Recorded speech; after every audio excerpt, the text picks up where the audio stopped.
Eu vou ler a partir do verso número 19 até o final de Atos 11, e esta será a porção que nós iremos expor pela graça do nosso Deus.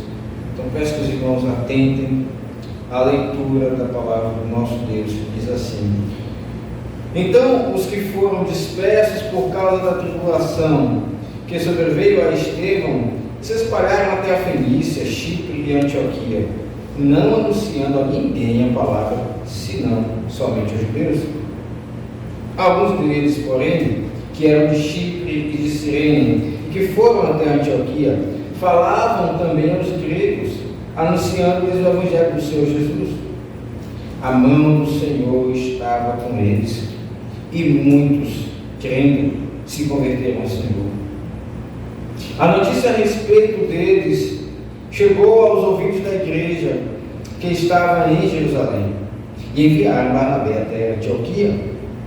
Tendo ele chegado e vendo a graça de Deus, alegrou-se e exortava a todos que, com firmeza de coração, permanecessem no Senhor, porque era homem bom, cheio do Espírito Santo e de fé, e muita gente se uniu ao Senhor.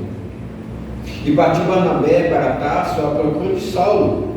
Tendo-o encontrado, levou-o para Antioquia. E por todo um ano se reuniram naquela igreja e ensinaram numerosa multidão. Em Antioquia foram os discípulos, pela primeira vez, chamados cristãos. Naqueles dias, desceram alguns profetas de Jerusalém para Antioquia, e apresentando-se um deles, chamado Ágabo, dava a entender pelo Espírito que estava para vir grande fome por todo o mundo, a qual sobreveio nos dias de Cláudio. Os discípulos, cada um conforme as suas posses, resolveram enviar socorro aos irmãos que moravam na Judéia. O que eles com efeito fizeram, enviando aos presbíteros por intermédio de Barnabé e de Saulo. Amém. Vamos orar ao Senhor, irmãos, pedindo que Ele nos abençoe. Senhor, nosso Deus e Pai, rogamos a Tua ajuda.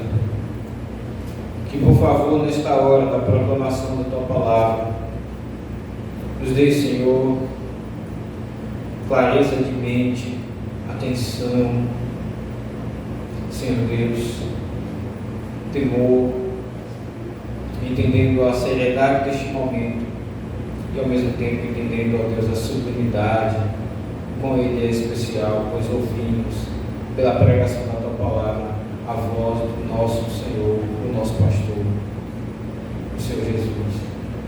Ó Senhor, vem falar conosco.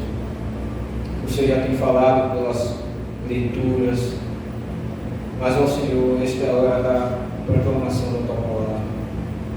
Por favor, usa o vaso de barro que separaste para pregar o Evangelho, com desejo, com esforço, ó Deus, de pregar de forma fiel a palavra do Senhor, e que o Senhor faça-nos ouvi-la com dedicação. Assim te oramos, em nome de Jesus. Amém. Vocês já perceberam que geralmente quando alguém vai de uma região para outra do país, né? E alguém pergunta, por exemplo, de onde você é? E alguns dizem, né, eu sou baiano, ou então eu sou paulista, né? Geralmente as pessoas já têm um certo, digamos assim, uma certa ideia de como é aquela pessoa, né? Por exemplo, né, os que são baianos, né, são conhecidos, né, por falar manso, né, aqueles que dizem que dormem muito, né, que gostam de balançar a rede, e a verdade é que a maioria dos baianos nem sabe dormir rede assim como é conhecido, né? Isso foi algo que foi há muito tempo atrás, mas a gente ficou com essa fama. Se alguém diz eu sou paulista, né? Então geralmente já se percebe, né, que o paulista ele é meio fechado, ele não é muito de abraçar, de chamar para dentro de casa.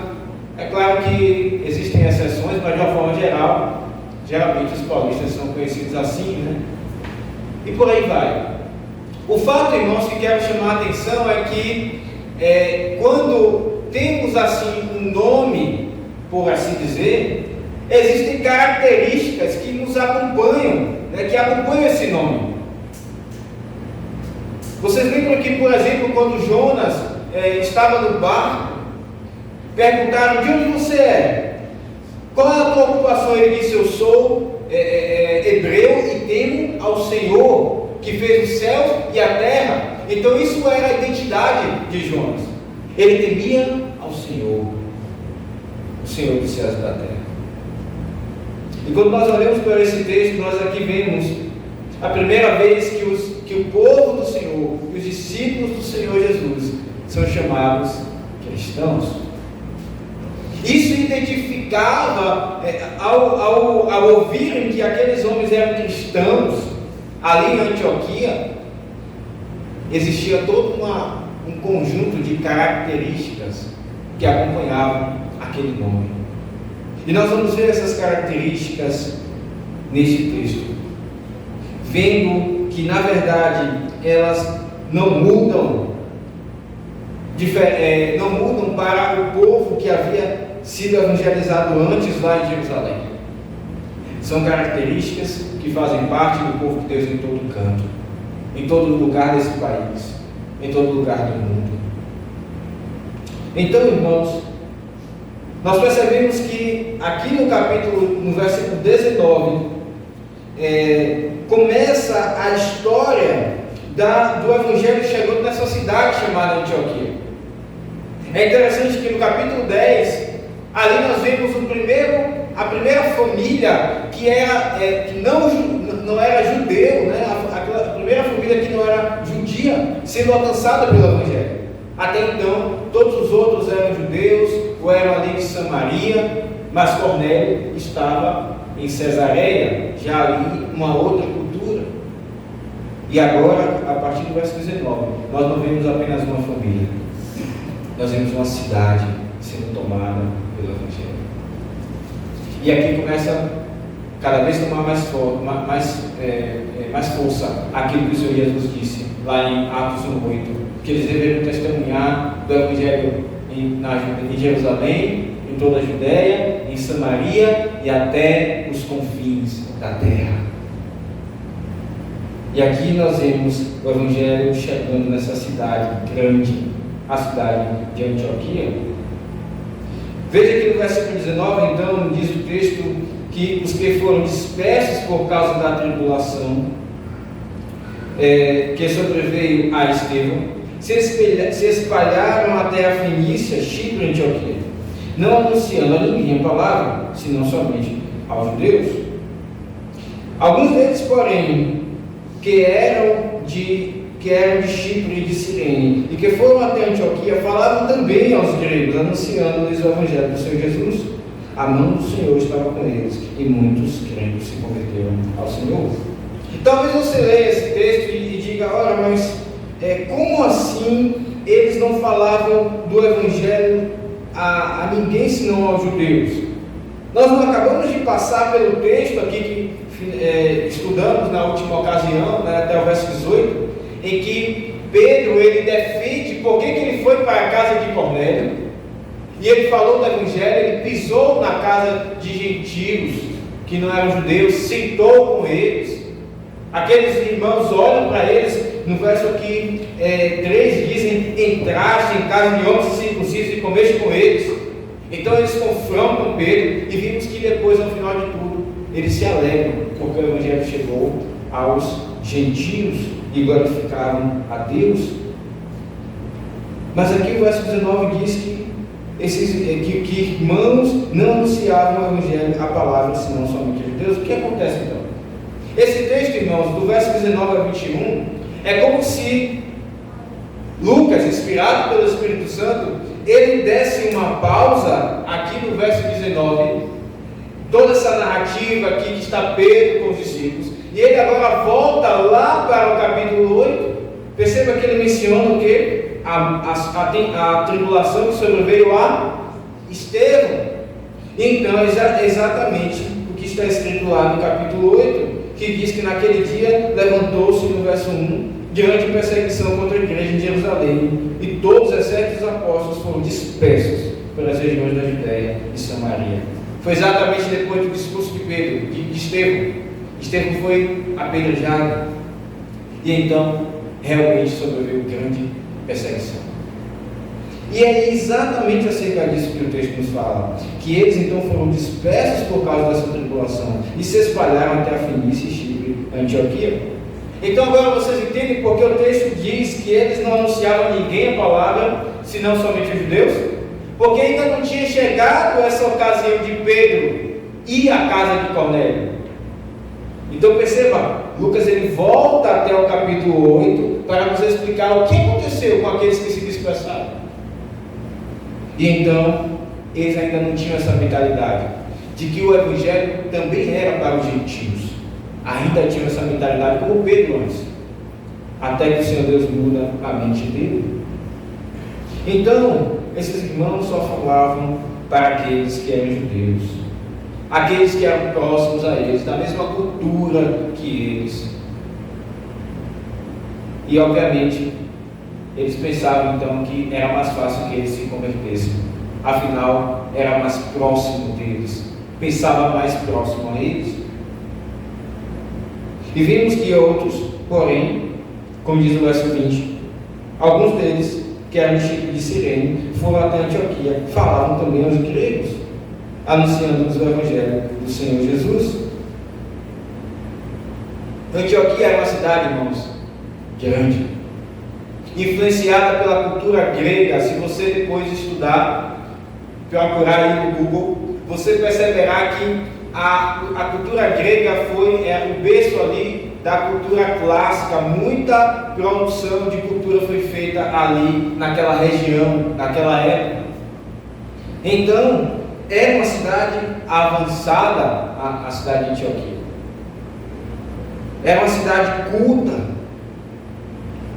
E foi exatamente ali que eles começaram a testemunhar do Senhor Jesus. Também é uma cidade altamente imoral. Nós olhamos para os nossos dias, né?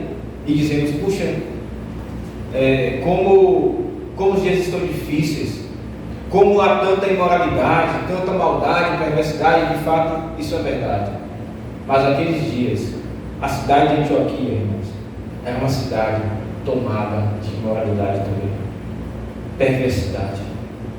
E foi exatamente essa cidade que o Senhor Jesus escolheu, para que fosse, inclusive, como vamos ver no capítulo 13, a nova sede da igreja para evangelizar os gentios. Até então a sede, digamos assim, em Jerusalém, onde ficaram os apóstolos, mas Antioquia, ela está sendo preparada para ser como que uma base, um quartel-general, para enviar depois Saulo e Barnabé para outras cidades. Então, eles evangelizaram ali onde havia cultura grega. E percebam, irmãos, que ao fazer isso, né, também fazendo aos próximos deles, porque eles eram daquela região, o que eles estavam fazendo? Eram evangelizando apenas pela simpatia com aqueles que eram da mesma cultura. De certa forma, não confiando que o Senhor Deus podia alcançar outros de culturas diferentes. Assim fizeram os judeus e assim fizeram esses que eram ali próximo a Antioquia. E o que nós aprendemos, irmãos, é que o Evangelho, na verdade, deve ser transmitido a todos. A todos de qualquer cultura. Infelizmente, nós temos a tendência de evangelizar aqueles que são mais próximos. Às vezes a gente olha assim alguém e diz, eu acho que essa pessoa está próxima de ser um crente. É uma pessoa assim que tem uma boa, bons valores morais, né? Só falta ser crente. E aí nós evangelizamos essa pessoa. É semelhante aos judeus, que evangelizavam aquele que eram da mesma cultura, aqueles próximos deles.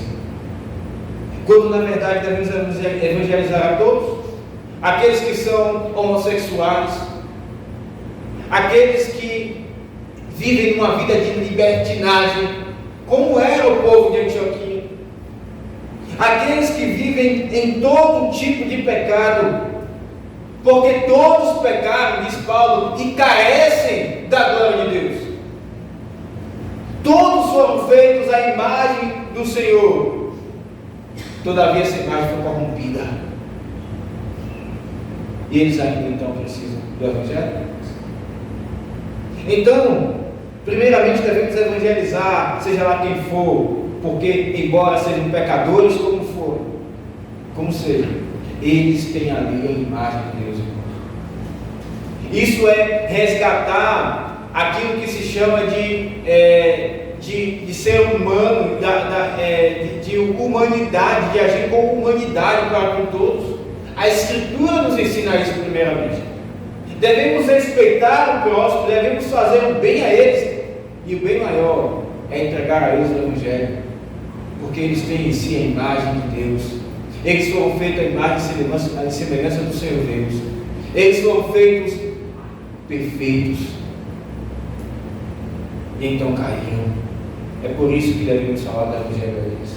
É por isso que você deve olhar para uma pessoa que é perversa, que é má, e ainda assim você tratá-la bem, porque Deus deu a ela a imagem e a semelhança dele. Ela não deixou de ser imagem e semelhança de Deus. Mas também devemos evangelizar e testemunhar, seja lá quem for, por amor. Não é isso que diz a palavra do Senhor Deus? Que o cumprimento da lei é o amor? Devemos nos compadecer da vida das pessoas. E o que temos hoje, irmãos, são diversas pessoas carecendo de misericórdia. São famílias destruídas, casamentos destruídos, filhos com a vida não bem cuidada pelos seus pais. Olha ao seu redor e você verá muitas e muitas pessoas que carecem deste amor. Não escolha aqueles que se aproximam daquilo que você pensa, que se veste parecido com os seus gostos. Ali está um ser humano que tem mais de Deus e que carece do amor cristão.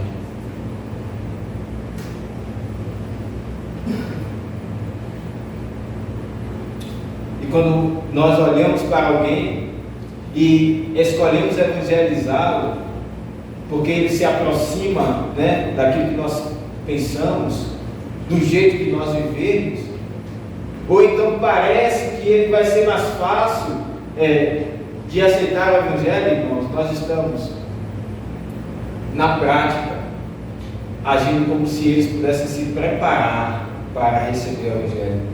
E na verdade Paulo diz lá em Efésios 2 que todos estavam mortos em seus delitos e pecados. Não há ninguém que possa se preparar para receber o Evangelho. Não há ninguém que possa escolher a Cristo por si mesmo e tomar a decisão de ser pelo Senhor Jesus. Portanto, nenhuma característica cultural, ou seja lá o que for, vai preparar alguém. O intelecto da pessoa, o conhecimento que ela tem, a educação de bons valores que ela recebeu, nada disso irá prepará-la para Cristo, senão a própria ação do Espírito. Então, quando nós olhamos para alguém e pensamos, puxa, essa pessoa talvez aceite facilmente o Evangelho, é como se nós pensássemos que ela pode ir a Cristo por si mesma. E dessa forma, irmãos, a salvação ela não se torna pela graça, ela se torna pelas obras, por aquilo que alguém pode fazer. Quando a salvação nós aprendemos, ela é totalmente pela graça. Então, perceba que esses evangelistas saíram, alguns ainda sem entender que deveriam evangelizar os judeus, aliás, os gentios evangelizavam apenas os judeus, como diz no verso 19, outros evangelizavam ali os de Antioquia, e diz o verso de número 21, a mão do Senhor. Aliás, no final do verso 20 ainda, eles anunciando-lhes o Evangelho do Senhor Jesus. Uma melhor tradução aqui é: eles anunciavam a boa nova, o Senhor Jesus. Não há notícia melhor e maior do que Jesus. Ele é a boa nova. E foi exatamente isso que esses evangelistas saíram anunciando. O conteúdo da boa nova é o Senhor Jesus, é o Salvador. Qual é a melhor notícia que você tem esperado receber por esses dias? Qual é assim o que é aquilo que alguém poderia te dizer e você pularia de alegria? E que você tem esperado há dias, há meses ou há anos? Olha, irmãos, enquanto nós muitas vezes nos pegamos consumidos de ansiedade por alguma boa notícia, nós temos a melhor de todas, o Senhor Jesus. E nós esquecemos dela, muitas vezes. Eles anunciavam a boa nova e o conteúdo dela é o Senhor Jesus. Então, perceba que não adiantaria eles terem anunciado da forma correta. Não adiantaria eles terem saído e feito tudo que o Senhor Jesus os enviou a fazer, se faltasse o verso 21 que diz: a mão do Senhor estava com eles, e muitos crendo se converteram ao Senhor. Não adianta sermos fiéis à palavra, pregar o evangelho de forma fiel, se a mão do Senhor não for conosco, se a graça dele não for conosco. Então era isso que acompanhava aqueles irmãos. Mas o mesmo vale também para os que creram. Perceba, o texto diz assim, que eles se converteram, ao Senhor. De nada adiantaria aquelas pessoas ouvirem se o Senhor não operasse a fé no coração delas.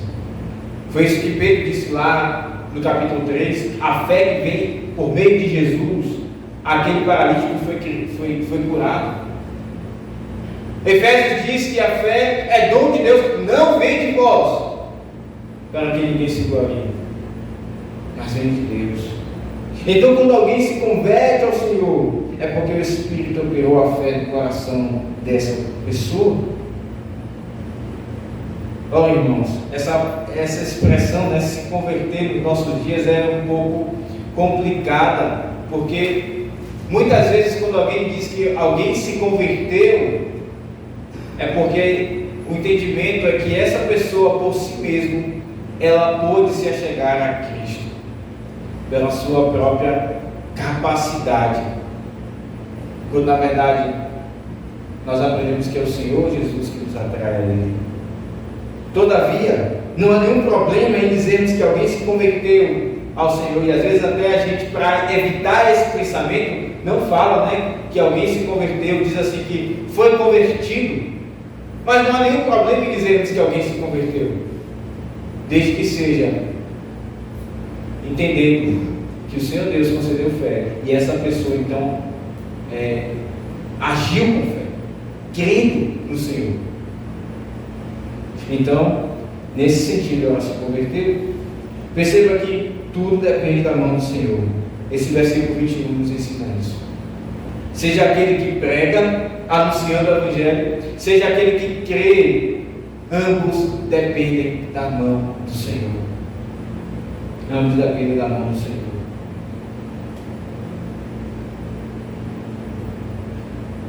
Olha, irmãos, algo também que finaliza aqui essa sessão até o capítulo 21, é que enquanto estava Pedro ali na casa de Cornélio, estavam esses irmãos dispersos em outro lugar, o Evangelho chegando até Antioquia. A ideia é essa, que paralelamente a essa parte que fala de Cornélio, esses irmãos se dispersaram até Antioquia e ali falaram do Evangelho. Isso nos ensina algo maravilhoso, que a igreja do Senhor, ela é católica, aquilo que já temos aprendido aqui esses dias, ou seja, é católica não no sentido de católica romana, mas ela é católica no sentido de fato de universal. Enquanto às vezes nós olhamos para o nosso meio nós por vezes esquecemos que o Senhor Deus age em outros lugares, na vida de outras pessoas, que o Evangelho está sendo espalhado em outros lugares, que o reino do Senhor, ele é universal de fato. Isso é maravilhoso, irmãos, porque isso nos anima. Isso nos anima. A mesma luta que temos, outros estão tendo em outros lugares. A mesma palavra que ouvimos, ela está sendo falada em outros lugares. A mesma palavra que Pedro falava no Cornélio estava sendo espalhada em Antioquia. Isso é maravilhoso. Nós não estamos sós. Então perceba que isso aconteceu. E o verso 22 nos diz que essa notícia foi espalhada. A notícia a respeito dele chegou aos ouvidos da igreja que estava em Jerusalém. Enviaram Barnabé até Antioquia. Perceba aqui o cuidado pastoral daqueles irmãos que estavam em Jerusalém, dos apóstolos. Então logo eles ouviram que o Evangelho tinha chegado até Antioquia. O que o texto nos diz? Eles enviaram Barnabé até lá, para solidificar aquele trabalho. Ali então está um cuidado pastoral. A igreja de Jerusalém envia Barnabé para plantar, para solidificar aquela igreja ali em Antioquia. E o que aprendemos aqui, irmãos, é que igrejas devem ser organizadas por igreja. Como surge uma igreja? Alguém sai de uma igreja já organizada e vai para tal lugar, e ali começa-se um trabalho, até que então essa igreja ela tenha autonomia própria, seja, deixe de ser uma congregação, né, trabalho ali pequeno, para se tornar uma igreja, e depois alguém sai dessa igreja e vai para outro lugar, e assim nós aprendemos que igreja planta igreja. É isso que vemos aqui com Barnabé, e não de forma independente, como muitas vezes nós vemos hoje. Igrejas que são abertas e não estão, aquele pastor que está ali não foi enviado por outra igreja. Na verdade, muitas vezes o que acontece é que ele brigou com o pastor ou com ovelhas de uma outra igreja e fundou um trabalho independente de outra igreja. E ele está ali sozinho, sem estar ligado a outra igreja. Então Barnabé é enviado até lá, cumprindo esse princípio de que igreja planta igreja. E diz o texto, tendo ele chegado, vendo a graça de Deus, alegrou-se e exortava a todos que com firmeza de coração permanecessem no Senhor. Veja como a reação de Barnabé é diferente daquela reação daqueles que receberam Pedro. No início, aqueles que receberam Pedro, eles olham para Pedro, no verso 3 aqui do capítulo 11, e dizem: entraste em casa de homens circuncisos e comeste com eles.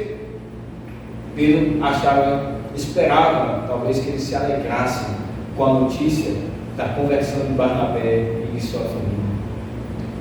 Mas agora Barnabé, aliás, a conversão de Cornélio e sua família. Mas eles não se alegram. Mas agora Barnabé chega em Antioquia, e quando ele chega, ele vê a graça de Deus, diz o texto. E o que diz o texto? Ele se alegra. Ele se alegra. E diz o texto também que ele exortava a todos que com firmeza de coração permanecessem no Senhor. Nós já vimos em textos passados que Barnabé significa filho do encorajamento. Foi ele que inclusive levou Saulo até os apóstolos quando todos estavam ali desconfiando. Ora, como é que aquele que antes perseguia os crentes agora está aqui entre nós? Os irmãos estão lembrados? Então Barnabé leva Saulo até os apóstolos lá em Jerusalém. Agora Barnabé é colocado aqui para encorajar esses irmãos. A palavra que exortava, muitas vezes a gente usa exortar, né, para significar repreender alguém, né? Alguém precisa de exortação, ela precisa ser repreendida, corrigida. Mas não é o sentido do texto aqui. Essa exortação é um encorajamento. Esse é o melhor sentido para a palavra exortar. Barnabé chegou ali e encorajou aqueles irmãos que com firmeza de coração permanecessem no Senhor.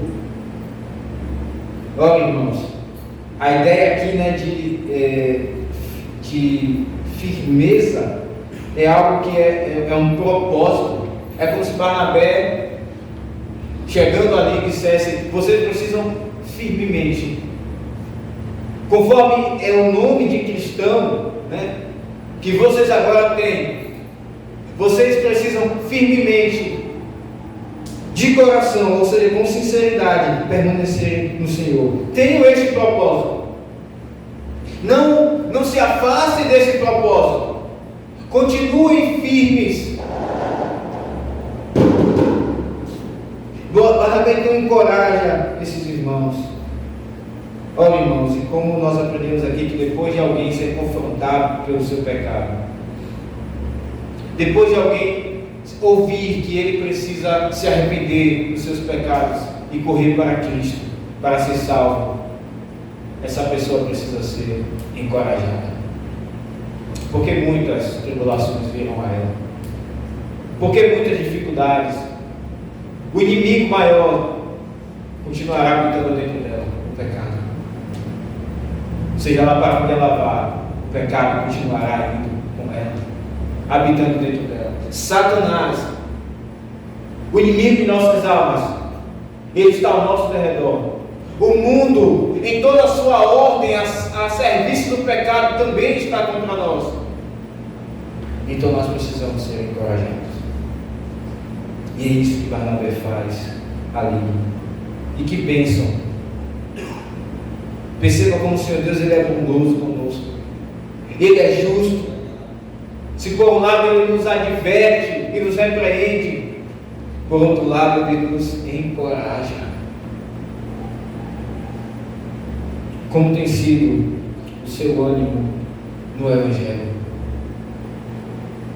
Como tem sido o propósito do teu coração em continuar nos caminhos do Senhor? Eu não sei como você veio aqui, mas talvez tu tenhas vindo desanimado ou desanimada, e esquecido daquele propósito que primeiro firmaste com o Senhor Deus, de servir a Cristo. Talvez por vezes você fique em casa desanimado ou desanimado. Olha, irmãos, lembre que o Senhor de vocês é Cristo. Lembrem que Ele é o Deus Todo-Poderoso. Lembrem que uma vez que fizemos uma aliança com Ele, nós não podemos voltar atrás. Lembrem que mesmo pecando contra Ele, se confessarmos nossos pecados, Ele é fiel e justo para perdoar os pecados e nos purificar de todo mal. Por que então tu estás desanimado ou desanimada? Sejam encorajados no Senhor. Sim, são muitas lutas, mas o Senhor Jesus disse: no mundo tereis aflições, mas tende bom ânimo, eu venci o mundo. Por que estás abatido, ó minha alma? Nós deveríamos perguntar isso a nós mesmos, como salmista. Por que estás abatida, ó minha alma? Por que estás perturbada dentro de mim? O que tem te desanimado? E o salmista diz: espere em Deus, pois ainda louvarei. A Ele, meu auxílio e Deus meu. Se Cristo é o teu Deus, tu não tens por que desanimar, meu irmão, minha irmã. Foi isto que Barnabé fez ali com aqueles irmãos, encorajando-os. Mas também aprendemos aqui que isto cabe de forma especial a nós, presbíteros, que devemos olhar para o rebanho do Senhor e encorajar os irmãos. Precisamos nos dedicar mais para estar com os irmãos e com as famílias e encorajá-los, perguntando: como está você na fé? Como tem sido a sua vida espiritual? E então encorajando, assim como fez Barnabé. E por isso, irmãos, abram as suas casas para receber os presbíteros e o pastor de vocês.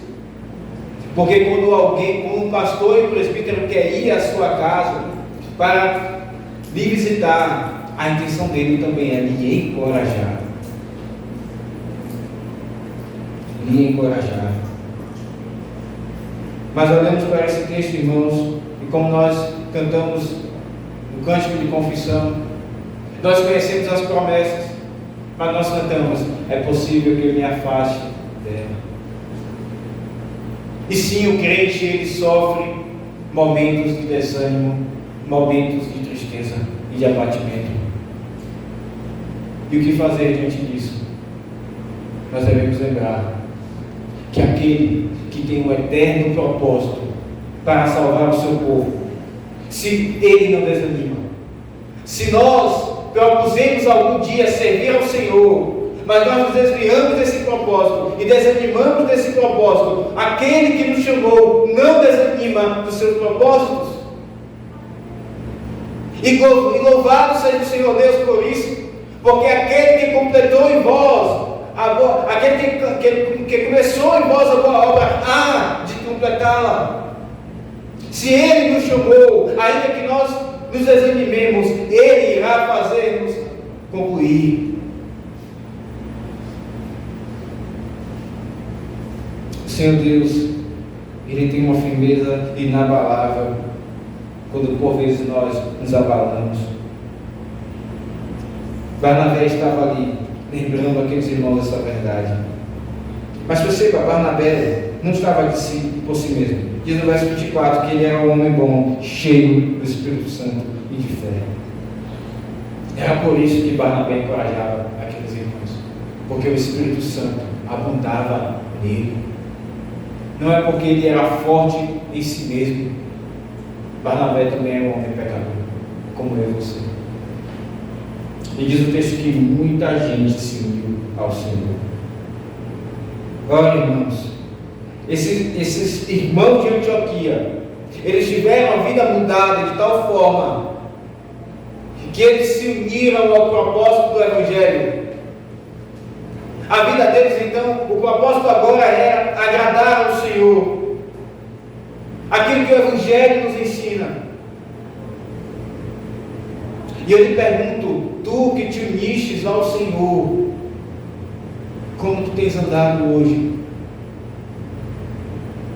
Se tu tens então andado afastado do Senhor, volte para Ele, porque lembre que um dia tu te uniste ao Senhor. E essa expressão é tão maravilhosa, irmãos, que nos lembra como nós estamos em todo lugar unidos a Deus, unidos em Cristo. A nossa alma foi unida. Veja como é forte esse texto. Uma comunhão que nunca mais se acabará. Então diz o texto que no verso 25, partiu Barnabé para Tarso à procura de Saulo. Saulo não estava perdido, ele estava ali em Tarso. E algum texto depois vai dizer das igrejas que ele volta confirmando. E alguns vão dizer que Paulo estava ali também em Tarso, evangelizando, testemunhando. Diz o verso 26, tendo encontrado, levou-o para Antioquia. E por todo o ano se reuniu naquela igreja, e ensinaram numerosa multidão. E em Antioquia foram os discípulos chamados pela primeira vez cristãos. Aqui esse nome identificava aqueles irmãos como pessoas unidas ao Senhor, de toda a cultura, mas também identificava-os como aqueles que prestavam socorro e assistência aos necessitados.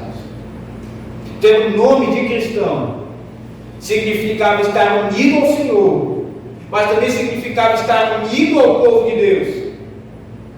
E é exatamente isso que vamos ler a partir do verso 27. Veja, naqueles dias desceram alguns profetas de Jerusalém para Antioquia, e apresentando-se um deles, chamado Ágabo, dava a entender pelo Espírito que estava para vir grande fome por todo o mundo, a qual sobreveio nos dias de Cláudio. Então alguns profetas, e sim, ainda existia ali o dom da profecia, e um deles era Ágabo, estava ali, ele desceu de Jerusalém para Antioquia. Quando nós olhamos para a profecia do Novo Testamento, comparada com a profecia do Antigo Testamento, nós percebemos que há menos profecias, menos menção de profetas no Novo Testamento. Isso é simples, irmãos, o motivo é porque aquele Messias que havia sido profetizado no Antigo Testamento, ele já veio aqui nesses dias. Então não havia mais necessidade de tantos profetas e tantas profecias como no Antigo Testamento.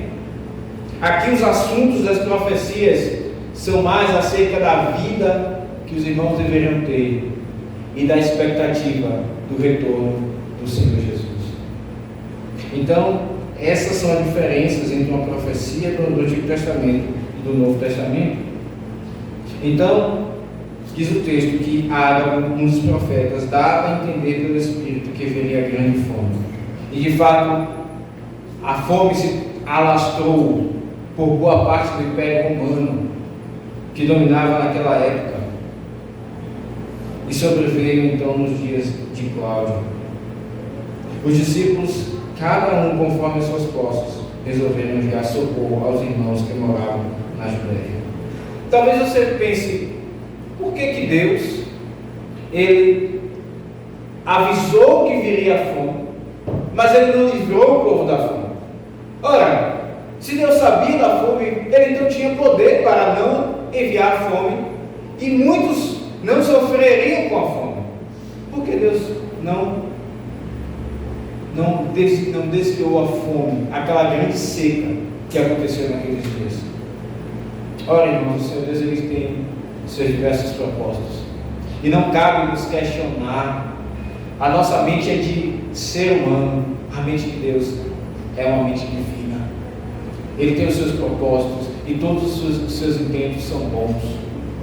Mas aqui há alguns indícios de como porque Deus ele avisou antes ao seu povo, especialmente porque daria tempo daqueles irmãos de Antioquia se prepararem para enviar socorro aos irmãos de Jerusalém. Então perceba, através dessa grande fome, o Senhor Deus fez com que a igreja ela se aproximasse. Aqueles irmãos de Antioquia, então, como nos ensina no Catecismo Maior, na pergunta de número 127, falando da honra que os inferiores devem aos seus superiores, e uma das atitudes deve ser suportar as suas fraquezas, encobrindo-as em amor, para que sejam uma honra para eles e para o seu governo.